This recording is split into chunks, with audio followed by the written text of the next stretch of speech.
Hey everyone, it's Sam. I'm excited to be back with you guys today on this Monday morning. This is the last day of my break, and I'm excited to be sharing some strategies and tips along with Geneva Rodriguez, who is going to be joining us in just a moment. She's going to be sharing about tips and strategies to help teaching students with special needs in the online space. And there she is. Hey, Geneva.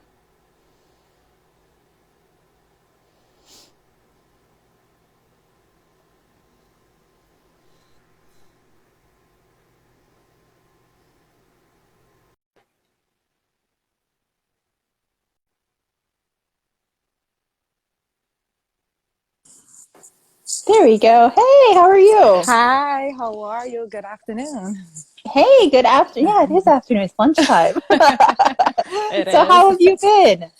I'm doing good. I actually just got off live with my students. The sun is out. It's gonna look like it's gonna be an amazing day. So It's gonna be a great day. yeah, Yes. Yeah, Geneva, excited it's for. great having you here. Yes, thank you for having me. This is awesome.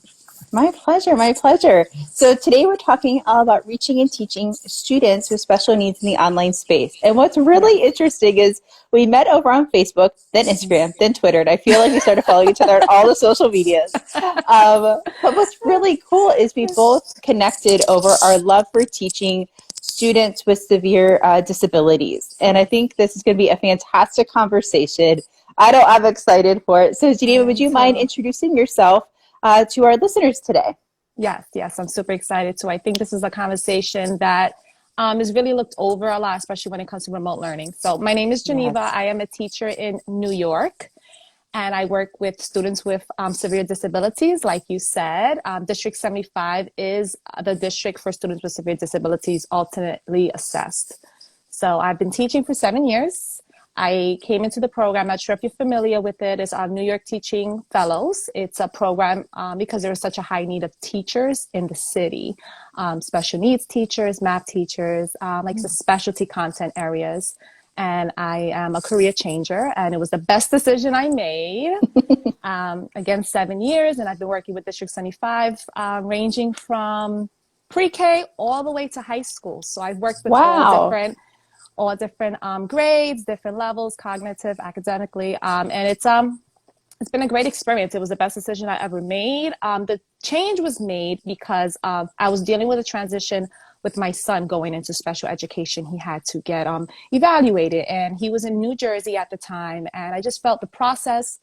There weren't enough teachers or staff that actually cared about getting to know students on an individual level. And I had to take a leave of absence from work and just working on the process and getting in touch with just teachers and staff and services for him really motivated me to get into education and be that one teacher that would do that for students. So, yeah. I love that. I love how you shared your teaching story. And I truly believe teaching is the best profession on the planet. So It I'm is. so glad you are here. It's 7 years in. Congratulations. Yes, thank you. Thank you. I love it. I mean, yeah, best decision ever. So, That's awesome. That's awesome. And I can tell the excitement in your voice. That's yeah. fantastic. Yes.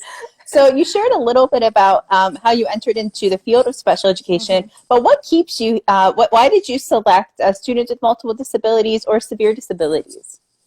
I did my student teaching in a District 75 school. And at first, when I applied for the program, I knew I wanted to work with special needs kids, but I didn't realize that the choice I checked was for severe disabilities. But God has a way of making things happen, and He does. I did the teaching program and the student teaching, and I just fell in love with them. I just fell in love with their innocence. I just fell in love with their passion for education, whether it's to read or write. So they don't care about what's happening around them, and they really just want relationships, and that is the big thing for me. You know, it's all about the relationships you build and just the connections you make with the students. And I know they're looked at differently, and we have to raise our students and others, and other even adults, how to just not treat people with disabilities differently. Hmm. And they just have a special place in my heart. And I did the student teaching, and I just fell in love with them, and I just said, this is where I need to be. They need me. They need people like this that take the time, that have the patience, that really do love education and have a passion for it because they need a lot of patience and time. Yes. And Yeah. I remember whenever you shared about that, I think it was on Facebook. I was Yes. like, yes, Yeah. me too. I do have a student teaching experience in a multiple disabilities classroom. Most of the Hmm. students in the class were nonverbal, both were in wheelchairs or had walkers and things like Yes. that. And I didn't, going into special education, I didn't even think that that was a possibility to work with students that were in that multiple disability category. I thought special Yeah. education was like learning support and co-teaching and those types of things. And you know, those are great placements, but I really wanted to, like you said, make that relationship and have that one-on-one connection with students. So when I was able to have Hmm. a student teaching experience and to find a job in that is just amazing. It's I just know. amazing. I know. And you know, since COVID, I've been reflecting and I've been thinking, how would I have taught my students with multiple disabilities in the online space? And lo and behold, we connect on I Facebook. I'm like, oh know. my gosh, I have been looking for you for like a year. I am so glad we connected. That's So, awesome. Geneva, you're here to share with us some strategies that you use to reach and teach your students in the remote learning space. And Yeah. before we get started, how long have you been doing remote learning? Since March of last year when COVID So, hit, for a year. for a year. Yeah, it's been over a Okay. little over a year. Yes. So when we all went remote and I was working from home. Well, I was still going into the building because I had all my resources and tools there and Sure. everything. So I was still going in and out of the building. Then they closed the buildings. So I had to just pack up everything and take as much as I can to come home. And I'm just like, what are we and then yeah, it was insane. And then we did summer school because our students in this district go to school for 12 months. I'm not sure if in other states it's the same, but because of the IEP, they're entitled to Right. 12 months. Yeah. Yes. So we did summer school. And then this year I was supposed to be in the building, but literally from one day to the next, all my students and their families decided, and I'll go more into that as to why they decided that remote was best for their students. I mean, it was very conflicting because, yeah, they need the hands-on support and all that stuff, but the safety and the mask wearing and the sensory and all Yeah. that stuff and the social distancing, Yes. that's difficult for them, which again, like I'll go in a little bit more.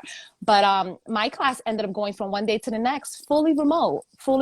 I was supposed to be in the building and we started calling parents to make sure they still wanted the students to come in if they felt safe about this, and all my students end up going remotely. So I've been working from home. I don't have medical accommodations. It's just my whole class ended up going remote. So, Hmm. and then, yeah, great experience, but that's how long Wow. I've been doing it Wow. so far. Yes. And I'm sure you've learned a lot in that year. Yes. And would you mind sharing a couple of your strategies that you Of use to course. connect with your students? Of course. Yes. I wrote a few notes. So if you see my eyes going over, I just wanted to make sure I It's covered fun. I everything. have notes on the side over here. I have a computer right beside me. Awesome.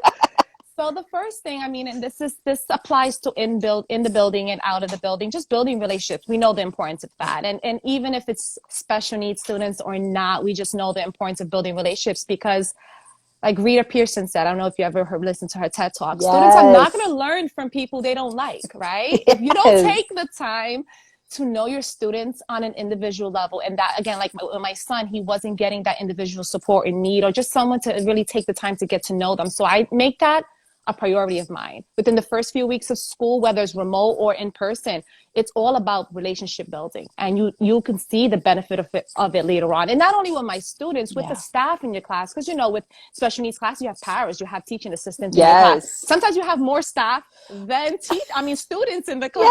Yes. I was just going to say that. Sometimes it even amounts. Sometimes you have a little more.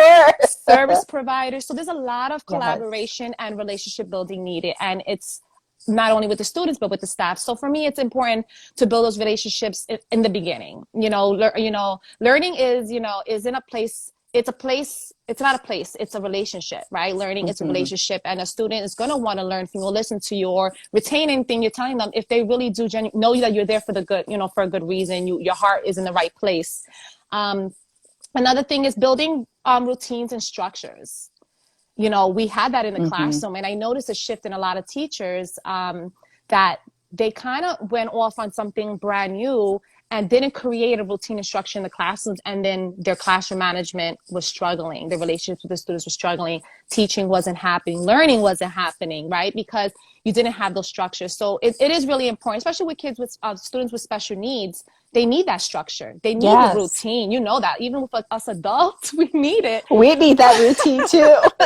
So routines and structures are very important, and I think that would allow for more engagement and more student involvement, and it also helps the parents. One of the biggest struggles is the students were with us. They were on the bus at 6 a.m. They didn't get home till like 4, right? So we have them a big chunk of the day. Yes. A lot of the parents were not equipped, just not knowing how to deal with the students being home all this time.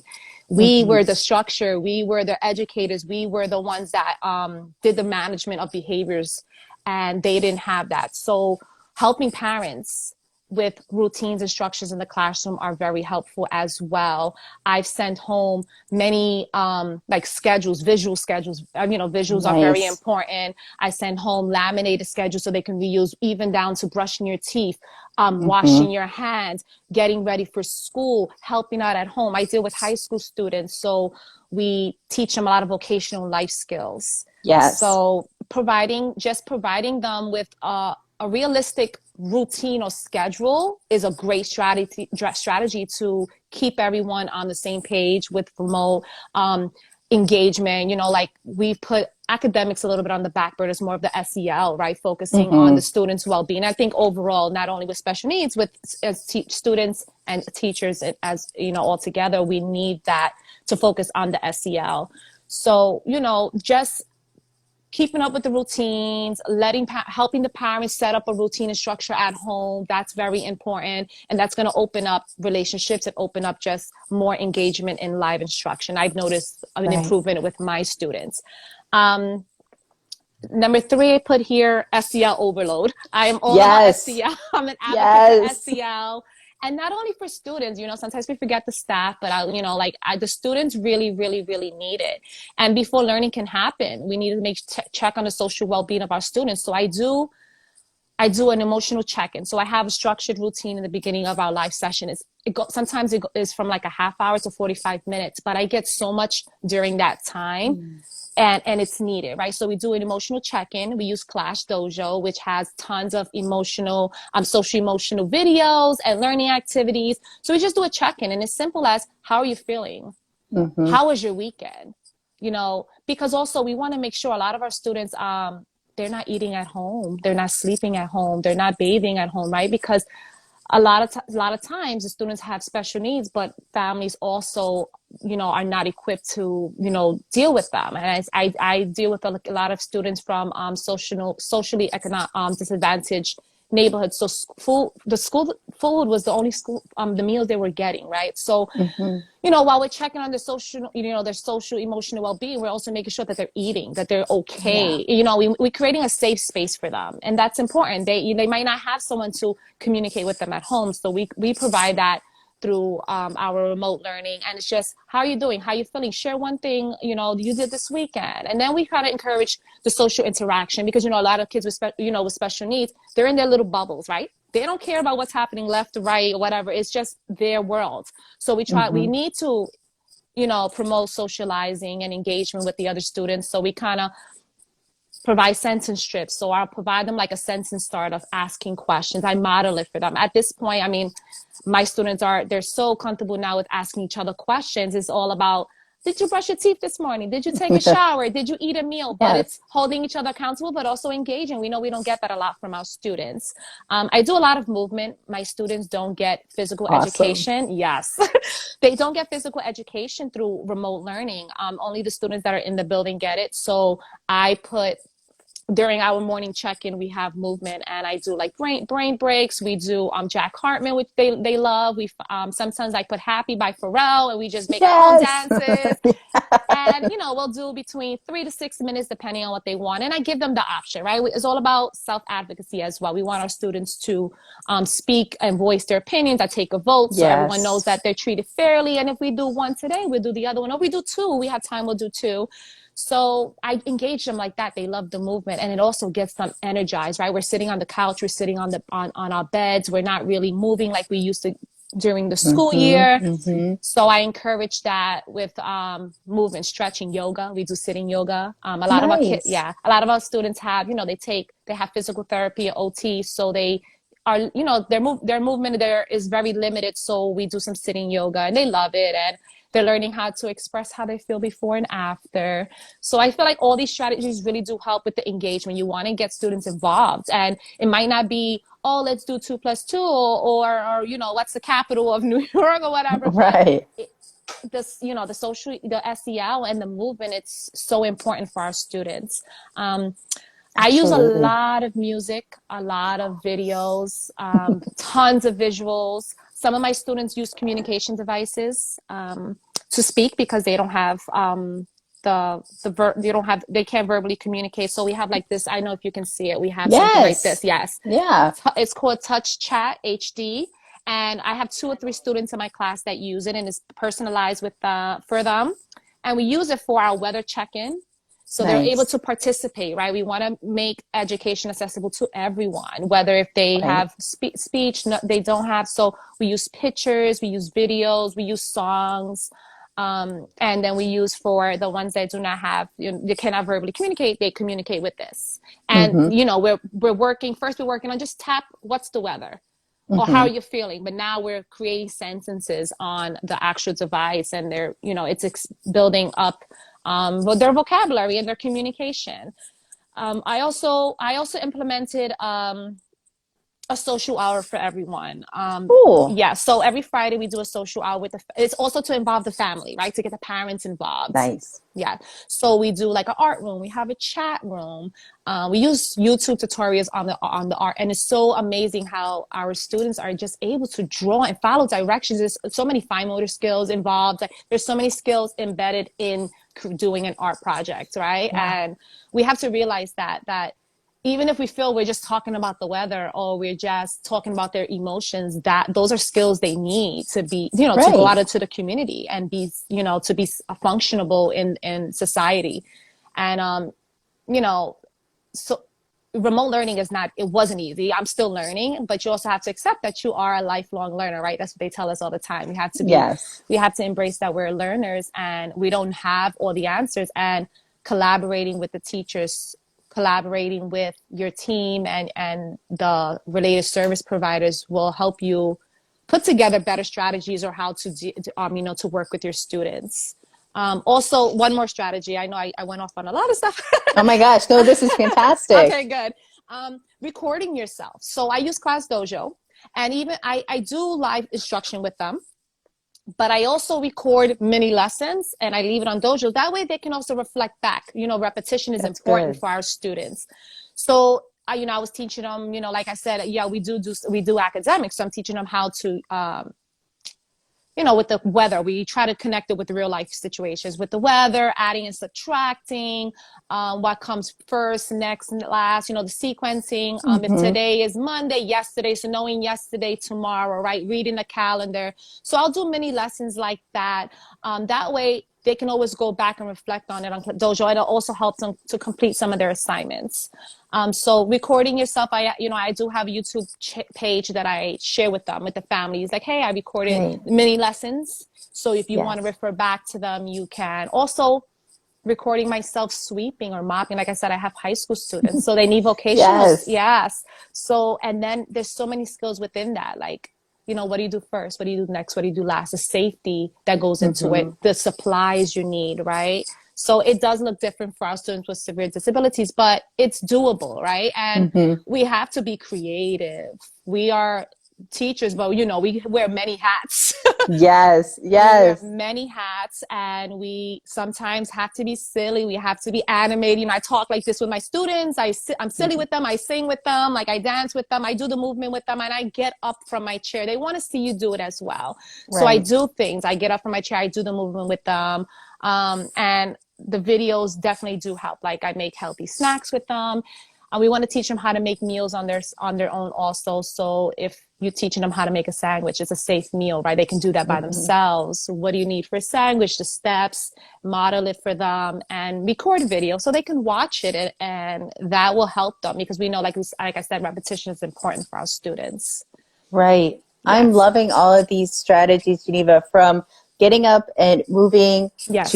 SEL, so Hmm. important, giving them options for communication, Yes. so they can show what they know through their communication device or verbally or signing, however they communicate, just giving them that option for communication. That's Yes. phenomenal. Yes. Yes. And I've seen so much growth in the students community. Like I said, they started with just pointing or just picking a picture, but now they're engaging more and they want to say more. So they are growing. And it's a lot of people thought, oh, yeah, they're not getting the related services they're supposed to be getting, like in person, the OT, the PT, the speech. But we are seeing some progress with even this. It's amazing how even though they have special needs or they're limited, and we think, oh, this is definitely, a lot of people feel it's a disservice to them. Some of these students are progressing. They're doing Hmm. well with this because technology, it's all everyone's using it now. Yeah, it So levels the playing field. It really yes, does. It yes, it really does. does. Mm-hmm. Jenny, whenever I was teaching students with severe disabilities, the parents that were in the classroom Mm-hmm. were partners in the learning and in the education. Yes. I always communicated with them, let them know what's Mm-hmm. going on, what we're doing in class, what's coming up, what we're reading, all those things. And I can imagine it's the same for you as well. Yes. Probably even more important now as a remote teacher. So how do you partner with the parents? What are some strategies? I know you mentioned Class Dojo is Yes. phenomenal. I love it. So what are some strategies that you're using to make sure everyone's on the same page when it comes to remote learning? Okay, so Class Dojo is one. We also have a parent newsletter that I put together. I was doing it just for my class, but then we started using that school wide because it was important. We have parents at work, parents that are not available, parents that don't know what's going on, and they want to further support their children. So the newsletter just gives us, like it gives them a little blurb of what's happening in the classroom, how they can be involved, how they can, further support at home. We provide them with tips and resources of creating schedules, of management at home, just more awareness. We send home resources, right? Like I said, the laminated charts, so they're more involved. I have a lot of parents. I've been grateful for my class. My parents actually are like hands-on. And they're Awesome. and they're there, so they're helping the students while we're in class. I see them there. They're helping them set up. They're Mm-hmm. redirecting them. They're praising them. They have been very really involved. But my communication, and it's even before remote, has been very. My communication line is very open. I know that parents have different situations at home. I know students have different situations, so I allow them to text me, to call me. And I know a lot of people, oh, that's not, you can't do that. But remote learning it's just changed Mm-hmm. everything, right? It changed the Right. playing field for everybody, and it's we're navigating waters we don't know, and even it's a year later, it's still right, and it's still a struggle for a lot of our parents. So I remind them that I'm there. But if you need to text me or call me, I'm available. If you need a video chat me because you're having an issue with your, with the student, or you're just not Mm-hmm. sure, um, I just keep that line of communication open. And, with the newsletter, with Class Dojo, with them having access to my cell phone number and video chat, it's, it's, get, it's helped me build great relationships with them because we know less parents need to be involved. Parents are important. Right. It takes a village. I stand by that Yes. proverb, and Yes. it's everyone, and we need to make that happen. And if it looks like them texting you, asking you for advice, or saying, hey, can you send me some more reading material for this student? Sure. Mm-hmm. Or emailing them additional resources because they're having a hard time putting their child to sleep, or they're having a hard time getting their child to take a shower. Just letting them Mm-hmm. know that I genuinely am there for them in their best interests, and Yes. just making myself available. And that has been very helpful. And when everyone's on board, we just see so much progress in the students and even in their just attitudes towards education. That's wonderful. That's Yes, wonderful. I love how you said it takes a village. It really it does. does. From related support service professionals Mm-hmm. to nurses to parents to Yes, caregivers and teachers and everyone in between. It really does take a village. When we're it all on the does. same page, the I know. students flourish. That's right. Yes. That's right. Geneva, this was This has been fantastic. I I know. loved all the strategies that you shared. You've been Awesome. mentioning Class Dojo a lot. So could you share like I love a Dojo. 30-second pitch about Class Dojo, what it is and why we should use it Oh, and how you okay. use it as well. If you have any other strategies that you didn't mention before whenever using Class Oh, Dojo. yes. Well, I use Class Dojo is amazing. I love it because it's very it's easy to use for parents, for students, and for teachers. And that's what we need, right? Because a lot of our students and parents are not comfortable or are you familiar with using technology, right? So Dojo is easy. It's provides a platform for teachers to share things, parents to just be up to date with what's going on in school. I use it for there's a portfolio section, which is the best part. So you can, yeah, It's so there's a portfolio, exciting. I know. So it's a portfolio section where you can upload assignments. The students have the option to provide, to text their answer, to record their answer, to draw their answer, which we Oh, need that for our fantastic. students, right? Because Yes. not a lot of them type or not a lot of them Right. can record themselves. But if they can draw their answer, then guess what? They did the assignment, right? Yes. And Yes. you can upload PDFs. You can upload a recording of yourself giving an instruction, which I love because they love to see Mm. you. It's a connection, even though we're on a screen. It's still a Right. one-to-one connection with them. And the portfolio, just you can grade it, you can comment, you guys can go back and forth, with checking it, and it keeps all the assignments there. So you want to check the students' growth, the progress, where if there's other areas you need to address, and then all teachers and service providers have access. Once you Beautiful. add them to your class, they can add assignments, they can give points to the students, and I'll get into that quickly because I use it for my classroom management, which has been amazing. So the portfolio section is awesome. I also create events. So if I want to remind the students, hey, we have Spirit Week, or hey, we have a movie event, you can put an event, it'll pop up on their parents' email, it'll remind them a day before. So if everyone has a crazy life, hectic, everything's going on. Hmm. So Dojo sends those reminders, which is great. The classroom management has been amazing on there. I use it for everything. So I edit it based on the needs of my students. So we do struggle with hygiene with our students. So I added actually, you can get points if you brush your teeth and take a shower. And Hmm.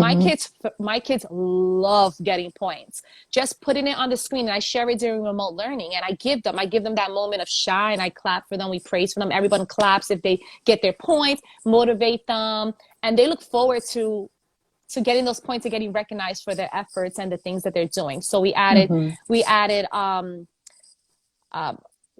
hygiene. We added doing your job at home because again, my students are high school levels. So I try to motivate them and encourage them to do and that's another way I get parents involved. Like, hey, help them, like, give them a job, Hmm. whether it's fixing their bed, whether it's doing the dishes, whether it's cleaning the table. Like you need to prepare them with these skills because if they're gonna move out or go to a day hab or independent living, they need to have these basic skills of taking Right. care of your. So they get points if they did the job at home. They get points if they did their homework. If they help others in the classroom, they get points, and they love it. And they love counting it. They love hearing the little ding when it comes up. Like it's such a great motivator, and it does keep the class, you know, going smoothly because I remind them of those, those constant reminders. Hey, what you're earning, what you're working for, Hmm. right? If they get distracted, if they start, if they interrupt, are you following the rules, right? So I love Class Dojo. It It is is fantastic. yes. It has mindfulness as well, Oh, mindfulness yes, moments. Yeah. yes, yes. And group makers, timers, all sorts of things for like Everything. in person and also remote learning for classroom management and monitoring behavior. And you Yes, touched on a great point that everyone working with that child can have access to that. So yes, teachers, service providers, that is fantastic.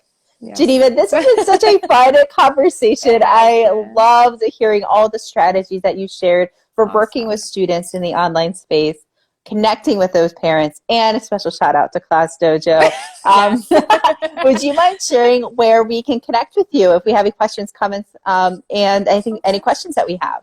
Okay, awesome. Well, on Instagram, I'm teach underscore ISM. So it's TEACH underscore ISM. I'm also on Twitter, G Rodriguez 183. And yeah, so you can reach out to me on Twitter or on Instagram. I mean, I can go off on all my handles, but we'll just leave it at those two. Awesome. Awesome. Thank you so very Thank much. you. This has been fantastic. Thank you so much for having me. Enjoy your day. Yeah, you too. Bye for now. Bye.